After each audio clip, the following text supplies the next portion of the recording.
Wabaddewo Akasattiro ku Minisitule y'Amasannyalaze wano mu Kampala. Kaliisoliiso wa gavumenti Betty Olive Namisango Kamya bw'asazeeko ekitebe kino ku makya ga leero. Agamba nti abadde azze okufuna obujulizi ku mivuyo n'obuli bw'enguzi ebyetobeka mu kubunyisa amasannyalaze mu masoso g'ebyalo mu nkola eyatuumibwa Rural Electrification Program. Omusasi waffe kakuwe ebisingawo.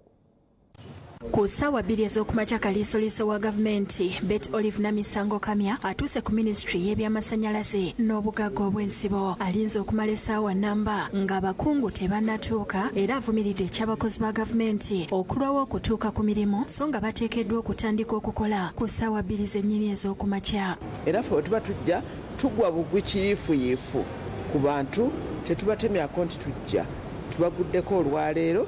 Obwedda buli atuuka nga yeewuunya ekimuleese ku makyago. Oluvannyuma abakulu batuuse era nga bakulembeddwa omuwandiisi ow'enkalakalira mu minisitule eno Irene Batebe. Kaliisoliiso Kamya n'amubuulira nti bafunye amawulire okuva eri mwoyo gwa ggwanga ng'abategeeza ku nguzi efumbekedde mu nteekateeka ey'okubunyisa amasannyalaze mu byalo emanyiddwa nga Rural Electrification Program. So today we shall take some documents, examine them, and then take on the investigations from there. Kamya ataddewo ttiimu 4 zinoonyereza ebiwandiiko ebyetaagibwa nga kuno kuliko ttiimu egenda okunoonyereza ku kitongole ekigula ebintu ekitongole ky'ebyentambula ekivunaanyizibwa kubunyisa amasannyalaze mu byalo n'ekitongole ky'ebyensimbi era nga annyonnyodde ebiwandiiko bye beetaaga mu kunoonyereza kuno. So twetegereza okuva gye baagabira contract bweyimiridde awo omulimu gwakoze ate ne ssente ezimusasuddwa.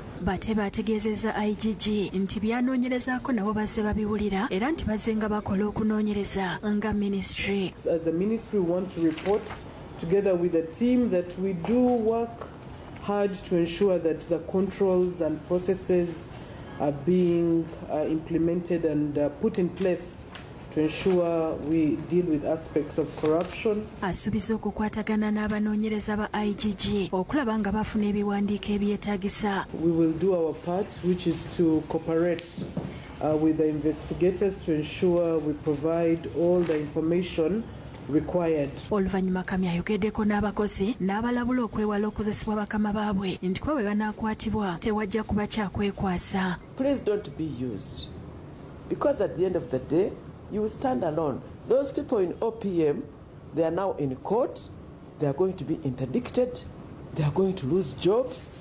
But on the side they tell you, the money was taken by so and so and so and so and so and so. The bosses, we gave them the money, but there is no evidence. Kamya kinogaanyiza nti atandise enkola ey'okugwa obugwi mu bitongole bya gavumenti nga talaalise okugogola enkola y'emirimu. Okugwanga obugwi kubanga tuli ba Inspectorate of Government kitegeeza nti mulimu gwaffe omukulu kugenda nga tukebera emirimu gya gavumenti gyonna okulaba nti gitambuzibwa bulungi. Enteekateeka eno ey'okubunyisa amasannyalaze erudde nga yeetobekamu vulugu era mu mwaka gwa 2020 kaliisoliiso yaginoonyerezaako abakulu abamu ne bagobwa. Kubanga twagala eggwanga lyake lyonna lijjula amasannyalaze.